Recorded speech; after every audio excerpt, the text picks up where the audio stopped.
नमः हरिणे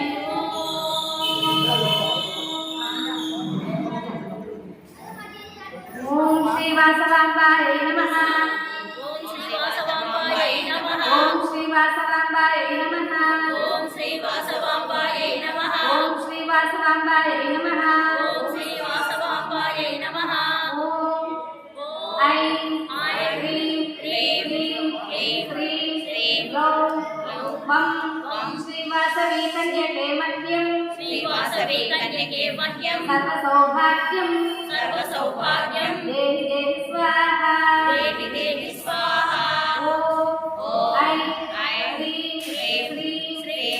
क्लीं ग्लौं वं श्री वासवी कन्यके मह्यं श्री वासवी कन्यके मह्यं सर्वसौभाग्यं देहि देहि स्वाहा देहि देहि स्वाहा ओम ऐं ह्रीं क्लीं ग्लौं वं श्री वासवी कन्यके मह्यं श्री वासवी कन्यके मह्यं सर्वसौभाग्यं देहि देहि स्वाहा देहि देहि स्वाहा శ్రీ వాసవి మాత చరిత్రను 3750 శ్లోకాలలో 61 అధ్యాయాలలో ఉన్న వాసవి చరిత్రను మనం శ్లోకాలలో చెప్తే అర్థం కాదు కనుక ప్రవచన రూపంలో తెలియజేసుకుంటున్నాం. నిన్నటి రోజున అమ్మవారి యొక్క పూర్వజన్మ చరిత్ర ఏమిటి అనే రహస్యాలు, ఆ తర్వాత అమ్మవారి యొక్క జననం వరకు కూడా మీరు నిన్నటి రోజున తెలుసుకున్నారు. మరి అమ్మవారు జన్మించింది అని తెలుసుకున్నాం. ఏ మాసంలో అమ్మా? అబ్బా ఇంత బాగా విన్నారమ్మా. వైశాఖ మాసంలో అమ్మవారు దశమి రోజు కూడా చెప్పేస్తున్నారు. కరెక్ట్ అమ్మా. వైశాఖ మాసంలో అమ్మవారు జన్మించింది. చాలా మంది చాలా గొప్పవారు, చాలా ఆధ్యాత్మిక పరంగా దైవాంశ సంభూతులందరూ కూడా వైశాఖ మాసంలోనే జన్మిస్తుంటారు. లేదా వైశాఖ మాసంలో జన్మించిన వారు ఇలాగ దైవాంశ సంభూతులే అయిపోతారు. ఎందుకంటే చూడండి, వైశాఖ మాసంలోనే మనకి శంకర జయంతి వస్తుంది, హనుమత్ జయంతి వస్తుంది, పరశురామ జయంతి వస్తుంది, అన్నమయ్య జయంతి వస్తుంది, త్యాగరాజ జయంతి వస్తుంది, భావనా ఋషి జయంతి వస్తుంది, ఇంకా వాసవి జయంతి వస్తుంది.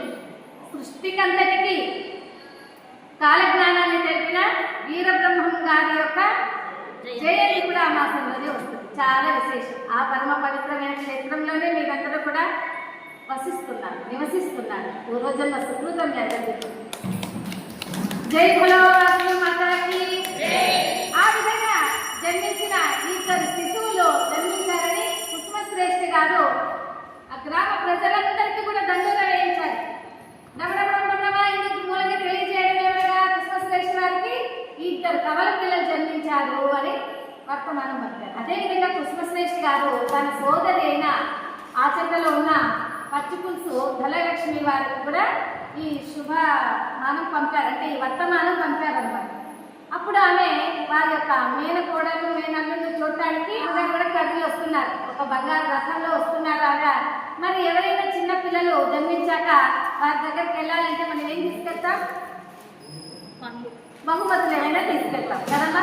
ఇంకా ఎవరి దగ్గర తీసుకెళ్తాం బహుమతులు? ఎప్పుడైనా కూడా బంధువులింటికి, ఆడపడుచులింటికి, హాస్పిటల్లో ఉన్న వారి దగ్గరికి, ఆరోగ్యం బాగలేని వారికి, వృద్ధుల దగ్గరికి, రాజకీయ నాయకుల దగ్గరికి, పురాణ వ్యక్తుల దగ్గరికి, దేవాలయాలకి కదా ఇలాగ తీసుకెళ్తారు. కనుక ఆ మేనత్త కూడా ఈ కవల పిల్లలను చూడటానికి 2 వజ్రాలను తన కొంగులో ముడి వేసుకొని తీసుకొని వచ్చింది.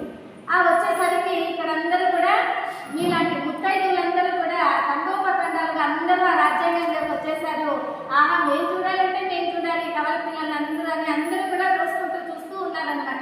ఆ సమయంలో ఆవిడ వచ్చేసరికి అమ్మ తప్పుకోండి కవల పిల్లల మేనత్త వచ్చేసింది అని అందరూ కూడా తప్పుకోండి అని అంటున్నారు. అలా వచ్చినటువంటి ఆ మేనత్త ఆ 2 వజ్రాలను తీసింది.